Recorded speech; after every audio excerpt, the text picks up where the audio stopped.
이럴 수가 없어. 2023년 11월 15일 오후 3시 텔아비브 상공이 불꽃으로 물들어가고 있었습니다. 이스라엘이 자랑하는 아이언돔 3세대 방어 시스템의 제어실에서 레베카 골드스타인 박사의 절규가 울려 퍼졌습니다.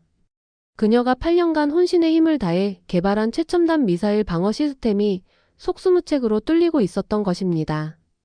박사님, 요격률이 30%도 안 됩니다. 부하 직원의 다급한 외침이 들렸지만 레베카는 믿을 수 없다는 표정으로 화면만 바라보고 있었습니다. 이란의 신형 극초음속 미사일들이 마치 그녀의 기술을 비웃기라도 하듯 유유히 방어망을 뚫고 들어오고 있었습니다. 화면 속 붉은 점들은 계속 증가했습니다. 레베카가 자랑스럽게 여겼던 AI 기반 추적 시스템은 완전히 무력화되어 있었고 요격 미사일들은 허공만 가르고 있었습니다. 제어실 안의 모든 사람들이 패닉 상태에 빠져 있었습니다. 재부팅 해보세요. 레베카가 다급하게 소리쳤습니다. 이미 세 번째입니다, 박사님. 그럼 수동 모드로 전환해서. 수동 모드도 응답하지 않습니다. 바로 그때 제어실 문이 벌컥 열리며 국방부 관계자가 뛰어들어왔습니다. 그의 얼굴에는 긴급함과 동시에 묘한 희망이 섞여 있었습니다. 박사님, 한국에서 긴급 지원 제안이 들어왔습니다. 그들의 차세대 레이저 요격 시스템으로 도움을 주겠다고 합니다. 한국? 레베카의 얼굴이 순간 일그러졌습니다. 심지어 이런 절체절명의 순간에도 그녀의 첫 반응은 거부였습니다. 절대로. 우리 이스라엘이 한국 따위에게 도움을 받을 순 없어. 하지만 박사님, 현재 상황이 한국인들이 우리를 도우겠다고? 레베카의 목소리에는 분노와 굴욕감이 섞여 있었습니다. 그들이 뭘 안다고? 그 순간 레베카의 머릿속에는 5년 전 서울에서 벌어진 쓰라린 기억이 스쳐 지나갔습니다. 그 배신의 기억이 지금도 그녀의 판단을 흐리고 있었습니다. 2018년 가을, 레베카는 이스라엘 정부의 아시아 시장 진출 프로젝트의 핵심 인물이었습니다. 당시 40세였던 그녀는 이미 아이언돔 2세대 개발에 중요한 역할을 했고 이스라엘 방산업계에서 떠오르는 스타로 인정받고 있었습니다. 이스라엘 정부는 중동 지역에 국한되어 있던 방산 기술을 아시아로 확장하려는 야심찬 계획을 세웠고 레베카가 그 프로젝트의 기술 책임자로 선정되었습니다. 특히 한국은 첨단 기술에 대한 높은 관심과 구매력을 가진 매력적인 시장으로 여겨졌습니다. 한국이 우리 기술에 관심을 보이는 건 당연해.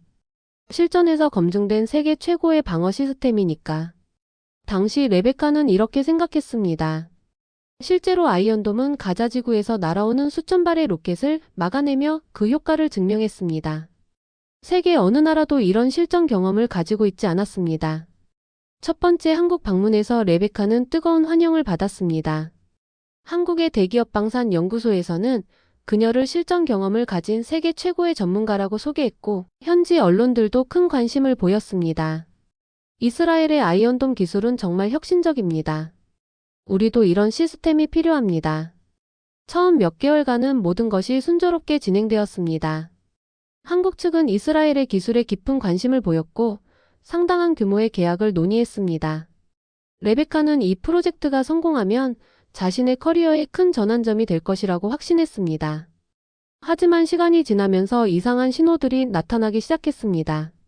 한국 측은 점점 더 구체적이고 세부적인 기술 정보를 요구했습니다. 단순히 시스템을 도입하는 수준을 넘어서 핵심 알고리즘과 설계 원리까지 파악하려고 했습니다. 이건 단순한 기술 이전이 아니라 핵심 기밀을 넘기는 거잖아? 레베카는 점점 불안해지기 시작했습니다. 더욱 의심스러운 건 한국 측에서 제공하겠다고 한 기술들이었습니다. 협상 초기에는 상당한 수준의 기술 교환을 약속했지만 구체적으로 들여다보니 대부분이 이미 공개된 기술이거나 이스라엘이 이미 보유한 수준의 것들이었습니다. 우리가 핵심 기술을 다 넘겨주고 한국에서는 별로 중요하지 않은 기술만 주겠다는 거야? 레베카는 동료들과 논의하며 의구심을 표했습니다.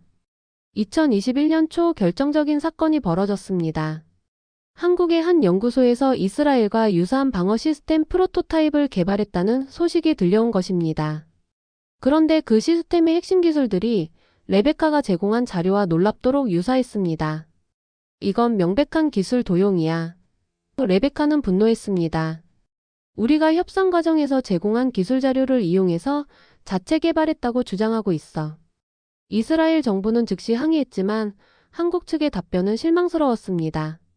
협상 과정에서 얻은 영감을 바탕으로 독자적으로 개발한 것이라는 모호한 해명뿐이었습니다. 결국 2021년 3월 계약 서명을 불과 일주일 앞두고 한국 측이 일방적으로 협상을 중단했습니다. 기술적 차이가 예상보다 크다는 공식적인 이유였지만 레베카는 진짜 이유가 다르다는 것을 알고 있었습니다.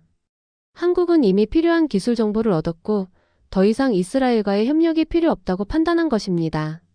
레베카가 3년간 공들인 아시아 진출 전략은 하루아침에 물거품이 되었습니다. 더욱 충격적인 것은 이 실패로 인해 그녀가 승진에서도 탈락했다는 것이었습니다. 회사 내부에서는 레베카가 한국인들에게 당했다는 소문이 돌기 시작했습니다.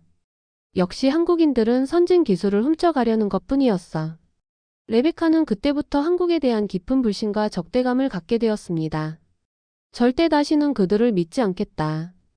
그 사건은 레베카에게 깊은 상처를 남겼고 아시아 전체에 대한 편견으로 확장되었습니다. 아시아 국가들은 기술을 베끼기만 하는 나라들이야. 진정한 혁신은 할 수 없어. 중동 최강의 자부심. 하지만 개인적인 실패에도 불구하고 레베카의 기술적 역량은 인정받았습니다. 2022년 그녀는 라파엘 방산업체의 수석 연구개발 책임자로 승진했고 아이언돔 3세대 프로젝트를 총괄하게 되었습니다. 아이언돔 3세대는 기존 시스템과는 차원이 다른 프로젝트였습니다. 인공지능 기반의 위협 분석 시스템, 개선된 요격 미사일, 그리고 다층 방어 네트워크까지. 레베카는 이 프로젝트에 자신의 모든 것을 쏟아부었습니다. 이번엔 정말 완벽한 시스템을 만들 거야. 레베카는 한국에서의 실패를 발판 삼아 더욱 강한 동기를 얻었습니다. 우리 이스라엘 기술이 얼마나 뛰어난지 세계에 보여주겠어. 프로젝트는 순조롭게 진행되었습니다.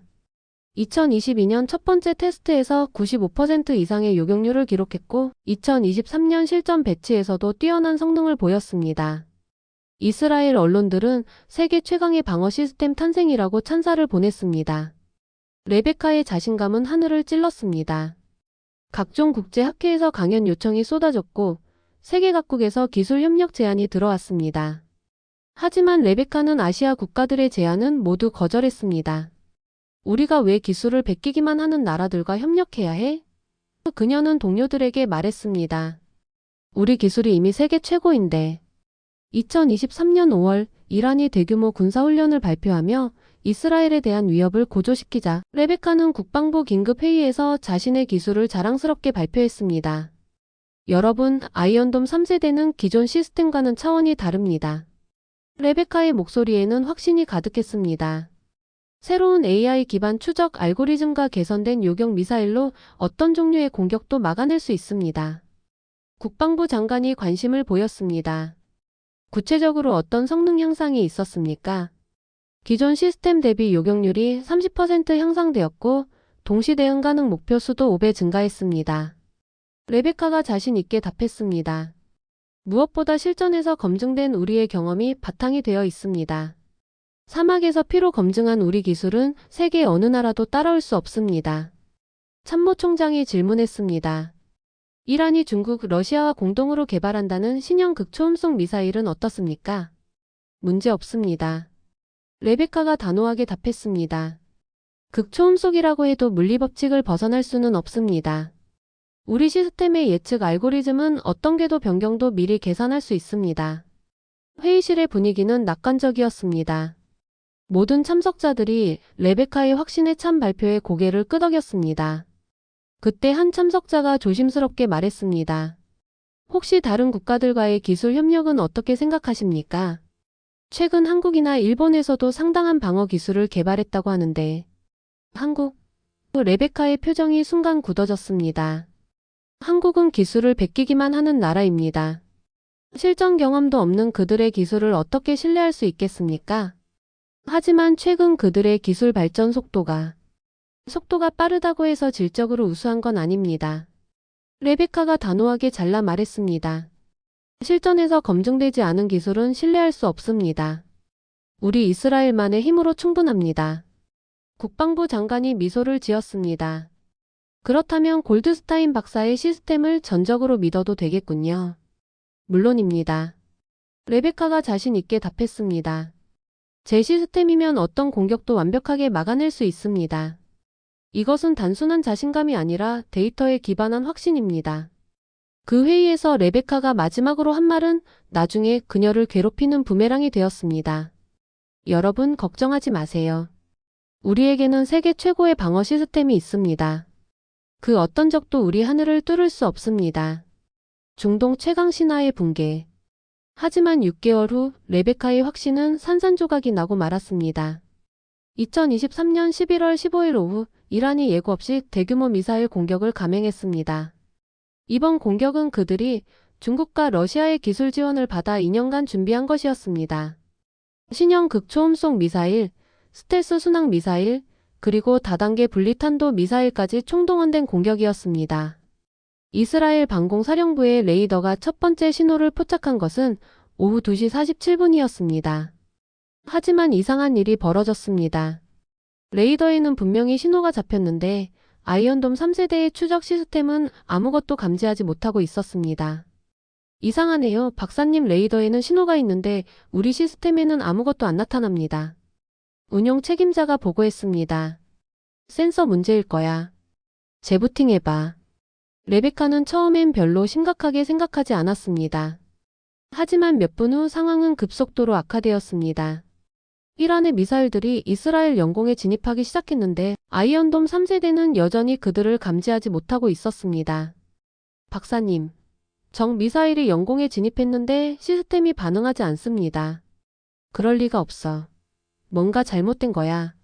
레베카는 패닉 상태에 빠지기 시작했습니다. 더 충격적인 일이 벌어졌습니다. 이란의 미사일들은 기존과는 완전히 다른 패턴으로 움직이고 있었습니다.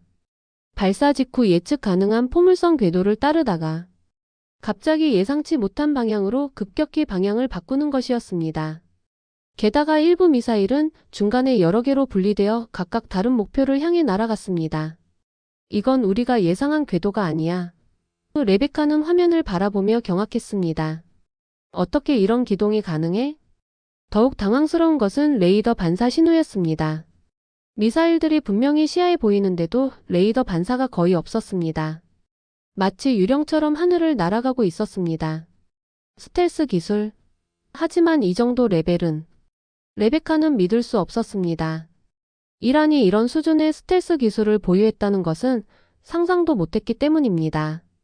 아이언돔 3세대의 AI 시스템은 완전히 혼란에 빠졌습니다. 기존의 학습 데이터에는 이런 패턴의 공격이 전혀 포함되어 있지 않았기 때문입니다. 시스템은 계속해서 잘못된 예측을 내놓았고 요격 미사일들은 허공만 가르고 있었습니다. 요격률이 30%도 안 됩니다. 운용원의 절망적인 외침이 들렸습니다. 30%? 그럴 리가 없어. 레베카는 자신의 귀를 의심했습니다. 테스트에서 95% 이상의 성공률을 보였던 시스템이 30%도 못 막는다는 것은 악몽 같은 일이었습니다. 더 끔찍한 것은 그 다음이었습니다. 그녀의 시스템을 믿고 전투 배치에 나선 방공부대원들이 예상치 못한 공격에 노출되었습니다. 미사일 발사기지 근처에서 근무하던 동료 연구원 2명이 파편에 맞아 부상을 당했다는 소식이 들려왔습니다. 내가 만든 시스템을 믿고 있었는데 레베카는 무너져 내렸습니다. 기술적 실패를 넘어서 동료들이 다쳤다는 사실이 그녀를 짓눌렀습니다. 밤새도록 레베카는 자신의 알고리즘을 다시 분석해봤습니다. 하지만 어디서 잘못된 건지 찾을 수 없었습니다. 이란이 사용한 기술은 그녀가 예상했던 것보다 최소 10년은 앞선 것이었습니다. 그들은 단순히 미사일을 업그레이드한 것이 아니라 완전히 새로운 공격 개념을 만들어낸 것이었습니다. 20년간 쌓아온 내 모든 지식이 하루아침에 구식이 되어버린 거야. 레베카는 자신의 사무실에서 혼자 중얼거렸습니다. 내가 그토록 자랑스러워했던 실전 경험이 오히려 발목을 잡았나? 언론과 정치권의 맹공. 다음 날부터 이스라엘 전체가 발칵 뒤집혔습니다. 아이언돔 3세대의 참혹한 실패 소식은 순식간에 전국으로 퍼졌습니다. 수조원 들인 아이언돔 3세대의 완전 무용지물 판명. 이스라엘 최대 일간지 하아레츠 일면 헤드라인이었습니다. 중동 최강 방어 시스템 신화 하루 아침에 무너져. 골드스타인 박사의 과대 광고였나? 국민 세금으로 만든 허수아비 시스템. 언론들은 연일 레베카와 아이언돔 3세대의 실패를 대서특필했습니다. 특히 6개월 전 그녀가 했던 어떤 공격도 완벽하게 막아낼 수 있다. 세계 최고의 방어 시스템 같은 자신만만한 발언들이 조롱거리로 재생산되었습니다. 텔레비전 뉴스에서는 6개월 전 국방부 회의 영상과 어제의 참혹한 현실을 대비시켜 보여주었습니다. 골드스타인 박사가 장담했던 완벽한 방어는 어디로 갔을까요? 앵커의 신랄한 멘트가 이어졌습니다. 소셜미디어에서는 더욱 거센 비판이 쏟아졌습니다. 해시태그 골드스타인 책임져라, 해시태그 아이언돔 사기극 같은 해시태그가 트렌드를 장악했습니다. 심지어 그녀의 과거 한국 협상 실패까지 다시 수면 위로 떠올랐습니다. 2018년에 한국한테 당하더니 이번엔 이란한테 당했네. 애초에 실력이 없었던 거 아냐? 악성 댓글들이 끝없이 달렸습니다. 일주일 후 크네세트 이스라엘 국회에서 긴급 국정감사가 열렸고 레베카는 증인으로 소환되었습니다.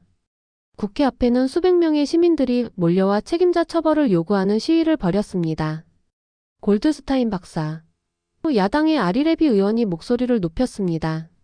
지난 5월 국방부 회의에서 어떤 공격도 막아낼 수 있다고 하셨는데 이번 사태를 어떻게 설명하시겠습니까? 저는 최선을 다했습니다. 레베카의 목소리는 떨리고 있었습니다.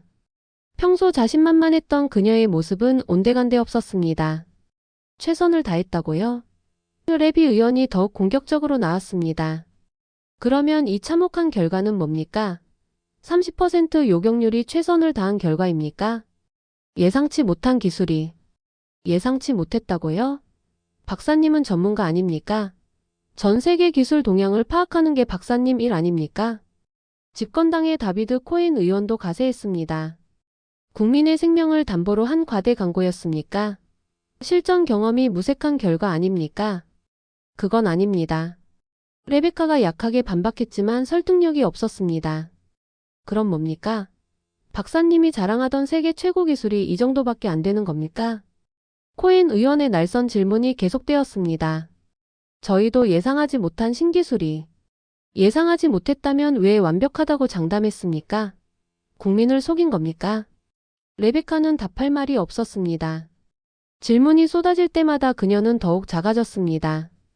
그녀가 평생 쌓아온 자부심과 이스라엘 기술에 대한 확신이 완전히 무너져 내리는 순간이었습니다. 마지막으로 묻겠습니다. 레비 의원이 결정타를 날렸습니다. 박사님은 이 사태에 대해 어떤 책임을 지시겠습니까? 레베카는 한참 동안 침묵했습니다. 그리고 마침내 입을 열었습니다. 저는 제가 할 수 있는 모든 방법으로 이 문제를 해결하겠습니다. 구체적으로 어떤 방법입니까? 모든 가능성을 열어두고 검토하겠습니다. 심지어 레베카는 힘들게 말을 이어갔습니다. 다른 나라의 기술이라도 우리 국민을 지킬 수 있다면 고려하겠습니다. 그 순간 회의장이 웅성거렸습니다. 그토록 이스라엘 기술의 우월성을 주장했던 레베카가 외국 기술의 도움을 받겠다고 말한 것이었습니다. 예상치 못한 구원의 손길. 바로 그때 정말 예상치 못한 곳에서 도움의 손길이 뻗어왔습니다. 이스라엘 국정감사가 벌어지고 있던 바로 그 시각 한국 청와대에서는 긴급 안보회의가 열리고 있었습니다.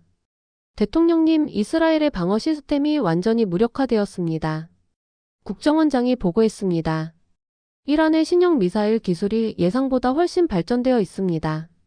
우리에게도 위협이 될 수 있나? 충분히 가능합니다. 이란의 기술을 중국이나 북한이 습득한다면 한국 대통령은 잠시 생각에 잠겼습니다. 그리고 놀라운 결정을 내렸습니다. 우리의 레이저 방어 시스템을 이스라엘에 지원하는 것이 어떨까? 대통령님? 이스라엘에 우리 기술을 제공한다는 말씀이신가요? 그렇다. 이번 일로 중동 지역 전체가 불안정해지면 우리에게도 악영향이 올 것이다. 그리고 대통령이 잠시 멈췄습니다. 인도주의적 차원에서도 도움을 줘야 한다. 하지만 기술 유출 우려가. 핵심 기술은 보호하면서 시스템만 지원하는 방법을 찾아보라. 그리고 이것은 무상 지원이다. 몇 시간 후 한국 외교부에서 이스라엘 대사관으로 연락이 갔습니다. 한국 정부에서 이스라엘의 방어력 강화를 위해 우리의 차세대 레이저 요격 시스템을 지원하고 싶다는 제안이었습니다. 이스라엘 총리실에서 이 소식을 받았을 때 참석자들은 모두 놀랐습니다. 한국이요? 그들이 우리를 도우겠다고요? 총리가 의외라는 표정을 지었습니다. 네, 무상으로 지원하겠다고 합니다. 외교부 관계자가 보고했습니다. 그들의 기술 수준은 어떻습니까? 보고서에 따르면 상당히 혁신적인 기술인 것 같습니다. 이동식 레이저 플랫폼으로 극초음속 미사일도 요격 가능하다고 하는데 국방부 장관이 의구심을 표했습니다. 하지만 검증되지 않은 기술을 어떻게? 현재 우리 상황에서는 모든 가능성을 검토해야 합니다. 총리가 단호하게 말했습니다. 골드스타인 박사에게 기술 검토를 의뢰하십시오. 하지만 이 소식을 들은 레베카의 반응은 격렬했습니다. 크네세트에서 돌아온 그녀는 즉시 국방부로 달려가 반대 의견을 표명했습니다. 절대 안 됩니다. 레베카가 국방부 회의실에서 벌떡 일어났습니다. 한국인들이 우리를 도우겠다고요? 말도 안 됩니다. 골드스타인 박사, 하지만 현재 상황이 저는 한국인들이 어떤 사람들인지 잘 압니다. 레베카의 목소리에 5년 전의 분노가 되살아났습니다. 2018년에 그들과 협상해본 경험이 있습니다. 그들은 우리 기술만 빼가려고 했어요. 하지만 이번엔 그들이 우리를 돕겠다는 도움? 레베카가 비웃었습니다. 그들이 우리를 도울 리 없어요. 분명히 다른 목적이 있을 겁니다. 우리가 위기에 빠진 틈을 타서 우리의 핵심 기술을 훔쳐가려는 거예요. 국방부 장관이 진정시키려 했습니다. 박사님, 감정적으로 판단하지 마시고. 감정적이라고요? 레베카의 목소리가 더욱 높아졌습니다. 이건 감정의 문제가 아니라 사실의 문제입니다. 한국인들은 신뢰할 수 없어요. 그럼 박사님은 다른 대안이 있습니까? 다른 참석자가 물었습니다. 우리 시스템을 개선하면 됩니다. 시간만 주면. 시간이 없습니다. 이란이 2차 공격을 준비하고 있다는 정보가 있습니다. 그래도 우리 이스라엘이 한국 따위에게 도움을 받을 순 없습니다. 레베카가 단호하게 말했습니다. 우리에게는 자존심이 있습니다. 설령 한번 실패했다 하더라도 아시아 기술에 의존할 순 없어요. 회의실이 조용해졌습니다. 레베카의 감정적인 반응에 모두가 당황했기 때문입니다. 국방부 장관이 신중하게 말했습니다. 박사님의 과거 경험은 이해합니다. 하지만 지금은 국가의 생존이 걸린 문제입니다. 개인적인 감정보다는 객관적인 판단이 필요합니다. 객관적인 판단?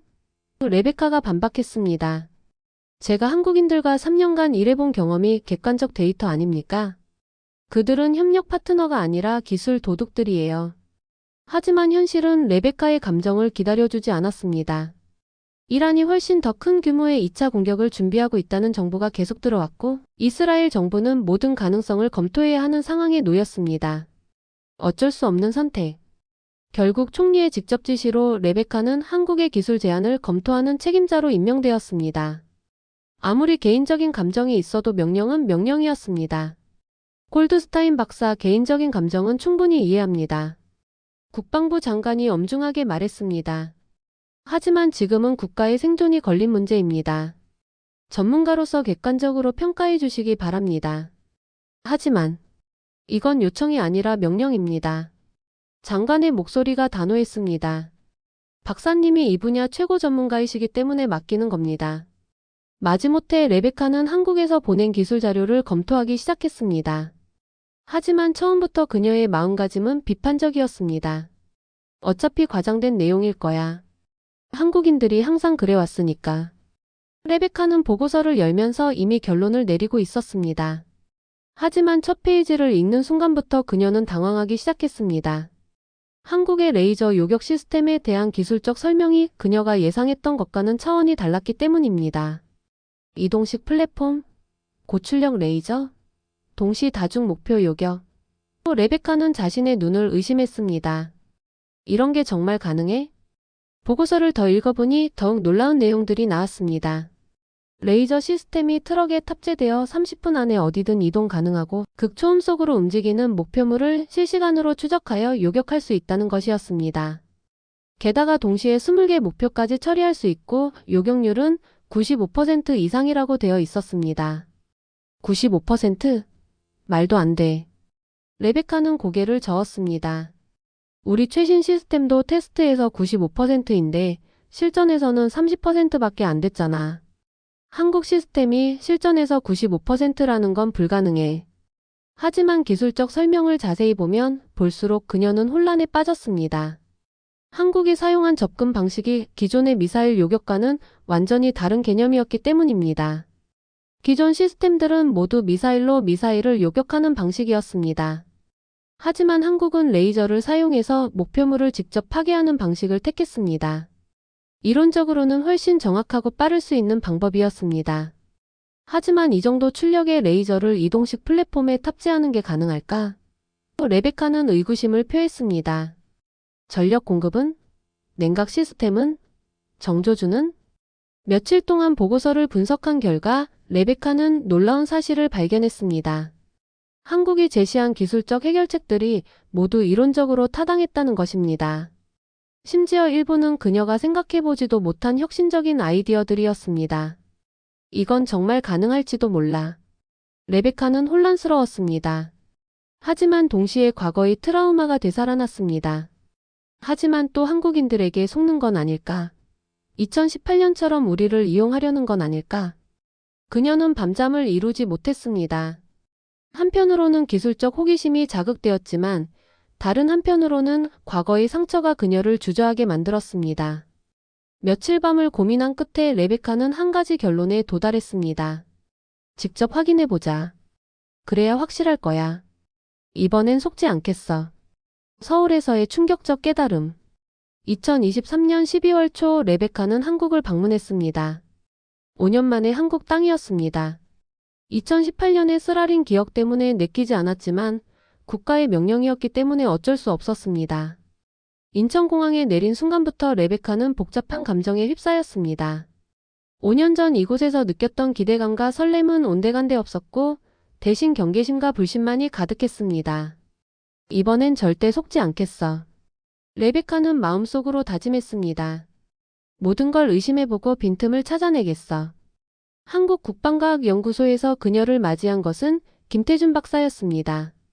40대 중반의 차분한 인상을 가진 그는 레베카에게 정중하게 인사했습니다. 레베카 박사님, 먼 길 오시느라 수고 많으셨습니다. 저희가 개발한 시스템을 직접 보여드리겠습니다. 기대하지 않습니다. 레베카는 차갑게 대답했습니다. 그냥 형식적인 검토일 뿐이니까요. 솔직히 말해서 저는 레이저 무기 시스템이 실전에서 효과적일 거라고 생각하지 않아요. 김 박사는 레베카의 적대적인 태도에도 불구하고 미소를 잃지 않았습니다. 직접 보시면 생각이 바뀔 수도 있습니다. 바뀌지 않을 겁니다. 레베카가 단호하게 말했습니다. 저는 이미 2018년에 당신들의 진짜 모습을 봤거든요. 김 박사의 표정이 약간 어두워졌습니다. 그때 일에 대해서는 나중에 설명드리겠습니다. 한국의 테스트 시설로 향하는 동안 레베카는 계속해서 의심의 눈초리를 보냈습니다. 어차피 쇼일 거야. 실제로는 작동하지 않는 시스템을 그럴듯하게 포장해서 보여줄 거야. 하지만 테스트 시설에 도착한 순간 레베카는 눈을 의심했습니다. 거대한 트럭에 탑재된 레이저 시스템이 그녀 앞에 있었습니다. 그런데 이게 단순한 고정형이 아니라 정말로 완전히 이동 가능한 형태였습니다. 이건 정말 이동식인가요? 레베카가 놀라서 물었습니다. 네, 30분 안에 어디든 이동해서 즉시 작전 투입이 가능합니다. 김 박사가 설명했습니다. 그리고 이건 단일 목표가 아니라 동시에 20개 목표까지 추적하고 요격할 수 있습니다.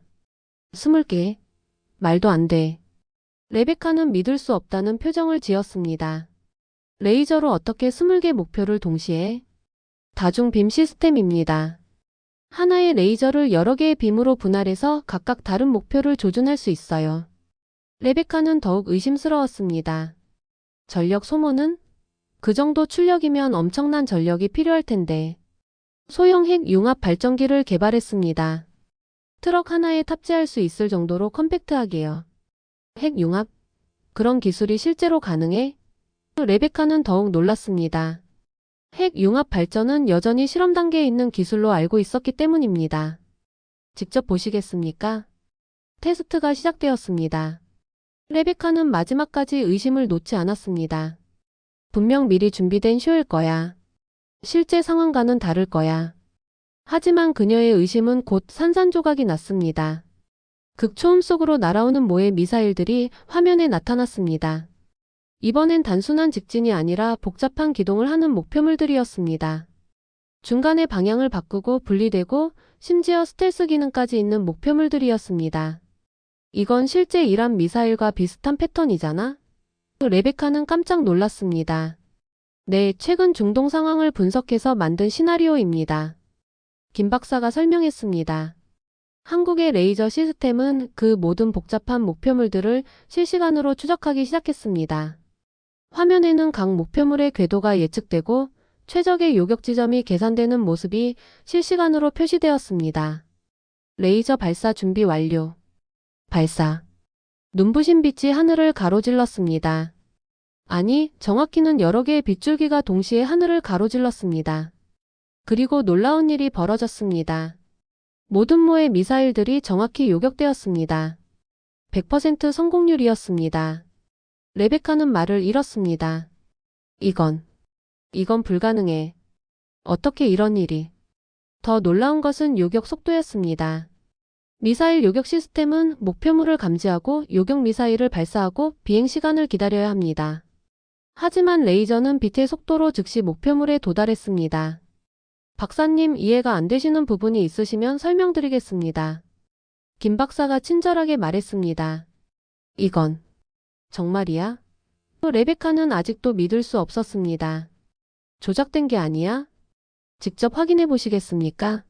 박사님이 원하시는 시나리오로 테스트해 보세요. 레베카는 즉석에서 매우 복잡한 시나리오를 만들어냈습니다. 그녀가 이란 공격을 분석하면서 가장 어려웠던 패턴들을 조합한 것이었습니다. 이걸 막을 수 있으면 정말 인정하겠어. 두 번째 테스트가 시작되었습니다. 이번에는 레베카가 직접 설계한 시나리오였습니다. 하지만 결과는 똑같았습니다. 한국 시스템은 그녀가 설계한 복잡한 공격 패턴도 완벽하게 막아냈습니다.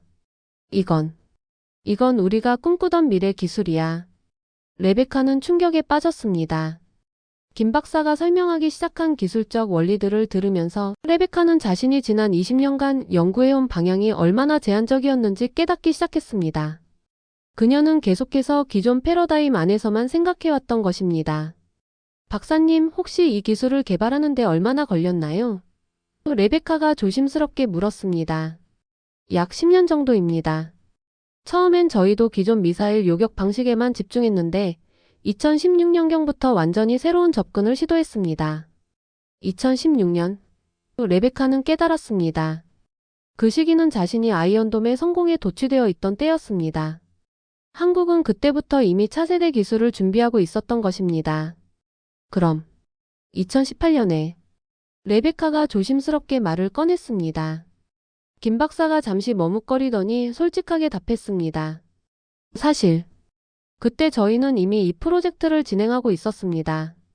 이스라엘의 기술도 훌륭하지만 저희가 추구하는 방향과는 달랐어요. 그래서 협상을 중단할 수밖에 없었습니다. 레베카는 충격을 받았습니다. 자신이 그동안 배신이라고 생각했던 일이 사실은 한국이 더 앞선 기술을 보유하고 있었기 때문이었던 것입니다. 그럼 그때 이미 레베카의 목소리가 떨렸습니다. 네, 저희는 이미 레이저 기반 요격 시스템의 가능성을 확신하고 있었습니다.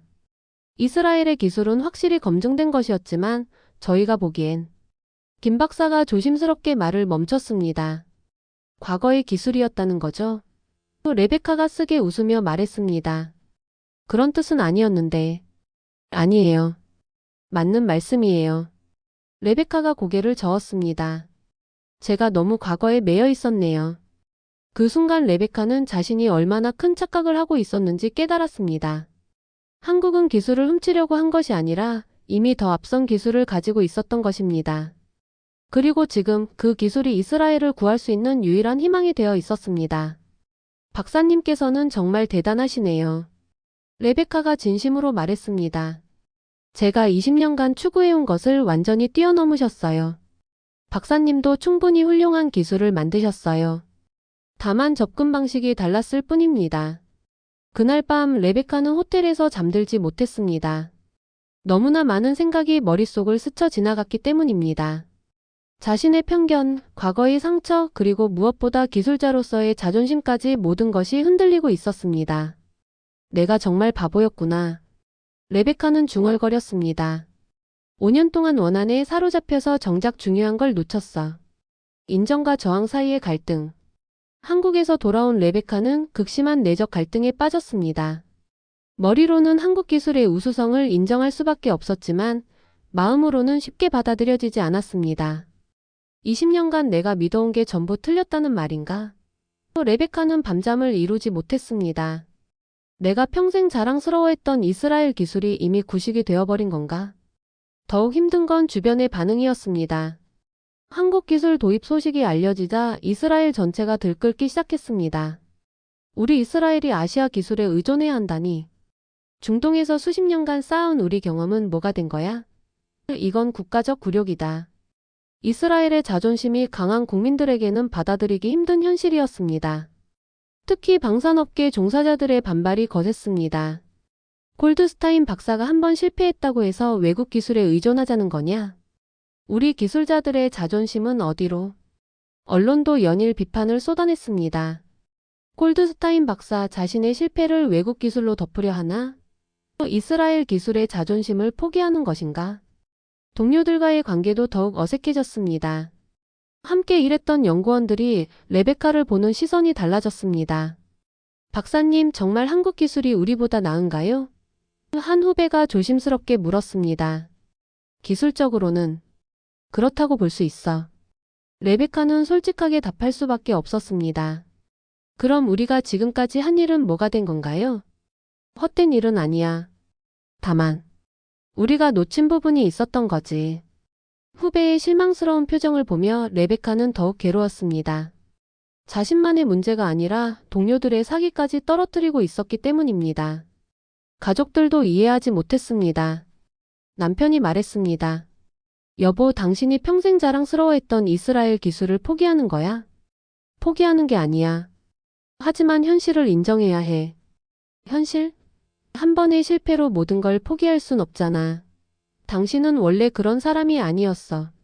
하지만 내가 한국에서 본 건, 한국에서 뭘 봤다고 해서 우리 기술이 모두 쓸모없다는 거야? 남편의 목소리가 높아졌습니다. 당신은 이스라엘 최고의 과학자야. 그 자부심까지 버릴 거야? 레베카는 답답했습니다. 아무도 그녀가 한국에서 본 것을 이해하지 못했습니다. 아무도 그 기술의 혁신성을 인정하려 하지 않았습니다. 심지어 자신의 딸까지도 이해하지 못했습니다. 고등학생인 딸이 말했습니다. 엄마, 학교에서 애들이 계속 놀려. 엄마가 외국 기술에 의존한다고. 딸아, 그건 엄마가 항상 이스라엘이 최고라고 했잖아. 그럼 거짓말이었어? 레베카는 딸에게 뭐라고 설명해야 할지 몰랐습니다. 아이에게 엄마가 틀렸다고 말하기에는 너무 복잡한 문제였습니다. 연구소에서도 압박이 계속되었습니다. 상급자들이 레베카를 불러 따졌습니다. 골드스타인 박사, 정말 우리 기술로는 해결할 수 없는 겁니까? 연구소장이 물었습니다. 시간을 주시면. 시간이 없다는 걸 아시잖아요. 그런데 왜 하필 한국 기술입니까? 미국이나 유럽은 안 됩니까? 미국과 유럽도 비슷한 수준입니다. 한국만이 완전히 다른 접근을 했어요. 그럼 박사님은 우리 이스라엘 기술이 아시아 기술보다 못하다는 말입니까? 레베카는 대답하기 어려웠습니다. 사실이라고 말하기에는 너무 아프고 거짓말을 하기에는 양심이 허락하지 않았습니다. 특정 분야에서는 그럴 수 있다고 생각합니다. 그 순간 회의실이 조용해졌습니다. 이스라엘 최고의 방산 전문가가 아시아 기술의 우월성을 인정한 순간이었습니다. 결정적인 순간. 2023년 12월 말 이스라엘 정보기관이 충격적인 소식을 전해왔습니다. 이란이 훨씬 더 대규모의 2차 공격을 준비하고 있으며 이번엔 시리아와 레바논, 심지어 예멘의 후티 반군까지 함께 참여할 예정이라는 것이었습니다. 골드스타인 박사, 이번 공격 규모는 이전의 10배 이상일 것으로 예상됩니다. 국방부 장관이 긴급 회의에서 말했습니다. 총 2,000발 이상의 각종 미사일이 동시에 발사될 예정입니다. 2,000발? 레베카는 경악했습니다.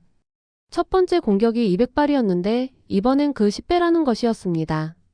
네, 그리고 이번에는 더욱 발전된 기술을 사용할 것으로 보입니다.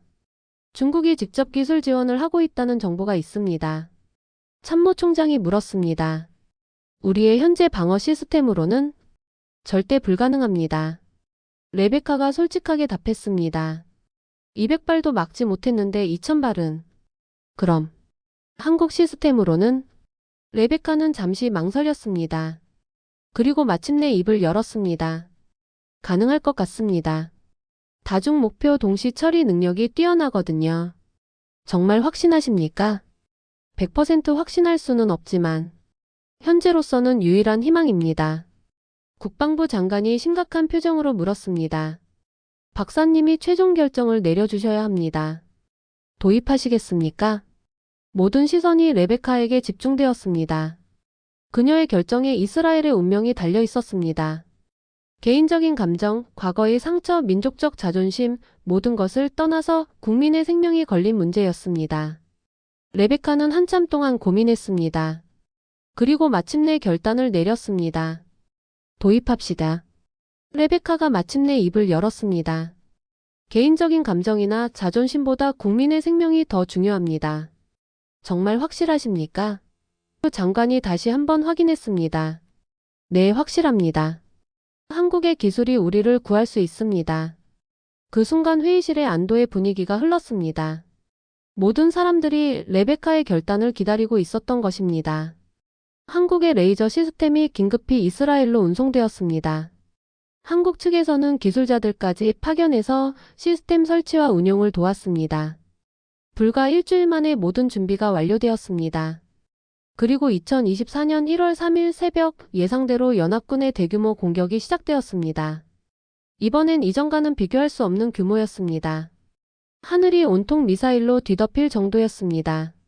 이란, 시리아, 레바논, 예멘에서 동시에 발사된 2000여 발이 각종 미사일들이 이스라엘을 향해 날아왔습니다.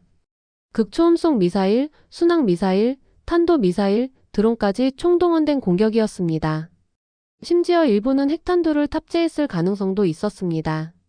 레베카는 한국 시스템의 제어실에서 숨을 죽이고 지켜봤습니다. 한국에서 온 김태준 박사도 옆에 있었습니다. 박사님, 준비 완료되었습니다. 김 박사가 차분하게 말했습니다. 화면에는 수천 개의 붉은 점들이 이스라엘을 향해 다가오고 있었습니다. 마치 붉은 폭풍이 몰려오는 것 같았습니다. 레이저 시스템 가동 시작. 한국 기술자들의 차분한 목소리가 들렸습니다. 그리고 놀라운 일이 벌어졌습니다. 화면상의 모든 미사일들이 실시간으로 분류되고 우선순위가 매겨지기 시작했습니다. 1차 목표군 200개 식별. 요격 시작. 하늘에서 수십 개의 레이저 빔이 동시에 발사되었습니다. 그리고 화면에서 붉은 점들이 하나씩 사라지기 시작했습니다. 1차 목표 200개 요격 완료. 성공률 100%. 2차 목표군 300개 식별. 요격 시작. 2차 목표 300개 요격 완료. 성공률 100%. 레베카는 믿을 수 없었습니다. 자신의 시스템이 30%도 막지 못했던 공격을 한국 시스템은 100% 완벽하게 막아내고 있었습니다. 그것도 10배나 더 큰 규모의 공격을 말입니다. 3차 목표군 500개 식별. 요격 시작. 4차 목표군 600개 식별. 동시 요격 시작. 이제는 여러 목표군을 동시에 처리하고 있었습니다. 한국 시스템의 진가가 발휘되는 순간이었습니다. 전체 목표 2127개 요격 완료. 성공률 99.8%. 제어실의 환호성이 터져나왔습니다. 하지만 레베카는 환호하지 못했습니다. 너무나 복잡한 감정이 몰려왔기 때문입니다. 기쁨, 안도감, 그리고 동시에 자괴감과 부끄러움. 자신이 그토록 무시했던 한국 기술이 이스라엘을 구해준 것입니다. 자신이 5년간 품어온 원한과 편견이 얼마나 어리석었는지 깨달았습니다. 박사님, 괜찮으세요? 김태준 박사가 걱정스럽게 물었습니다. 죄송합니다. 레베카의 눈에서 눈물이 흘러나왔습니다. 제가 정말 바보였어요. 5년 동안 원한에 사로잡혀서. 괜찮습니다. 이제 중요한 건 앞으로입니다. 공개적인 인정과 새로운 시작. 다음 날 이스라엘 전체가 기적 같은 방어 성공을 축하하고 있었습니다.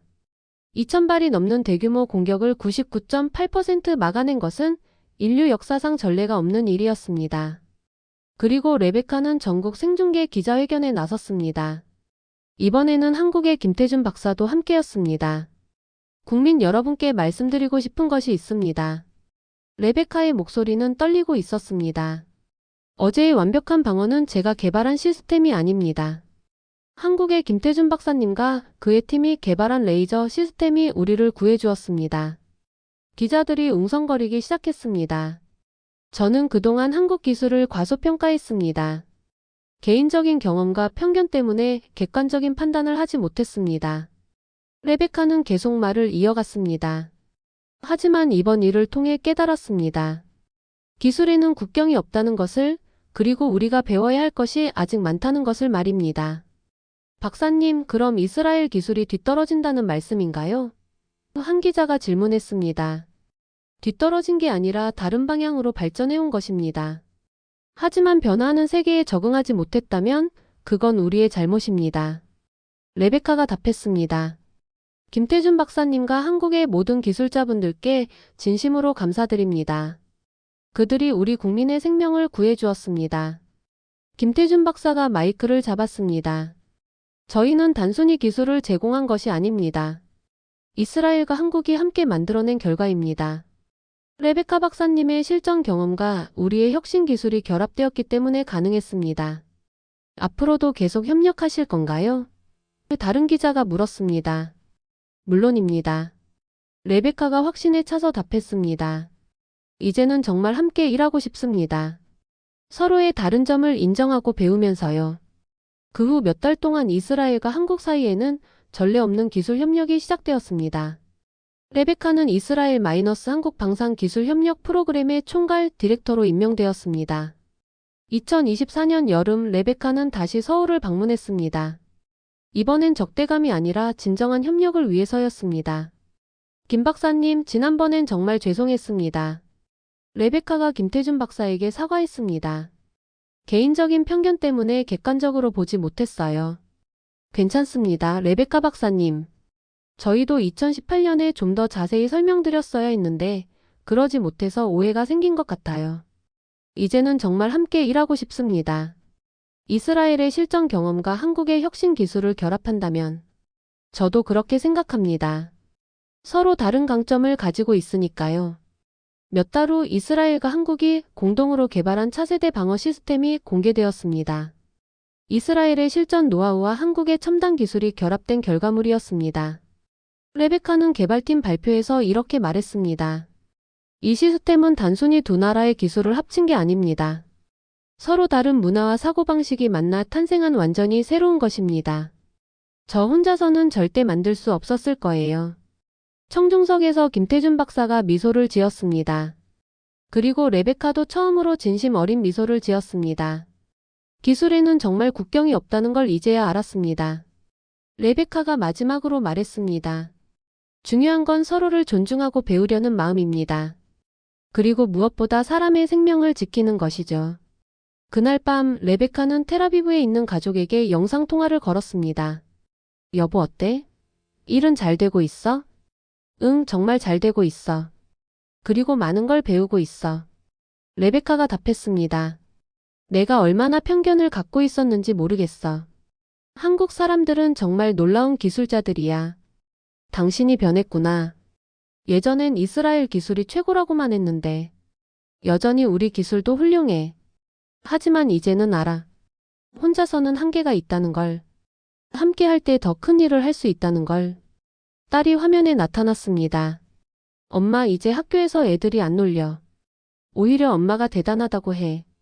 정말? 응. 엄마가 세계 평화에 기여했다고 선생님이 말씀하셨어. 레베카는 미소를 지었습니다. 자신의 선택이 옳았다는 것을 다시 한번 확인할 수 있었습니다. 레베카는 창밖으로 서울의 야경을 바라보았습니다. 5년 전 이곳에서 느꼈던 분노와 배신감은 이제 완전히 사라졌습니다. 대신 새로운 동반자에 대한 존경과 앞으로의 협력에 대한 기대감이 그 자리를 채우고 있었습니다. 어쩌면 이것이 진정한 승리인지도 모릅니다. 기술적 우월성을 증명하는 것이 아니라 서로의 다름을 인정하고 함께 더 나은 미래를 만들어가는 것 말입니다. 레베카는 이제야 그 진리를 깨달았습니다.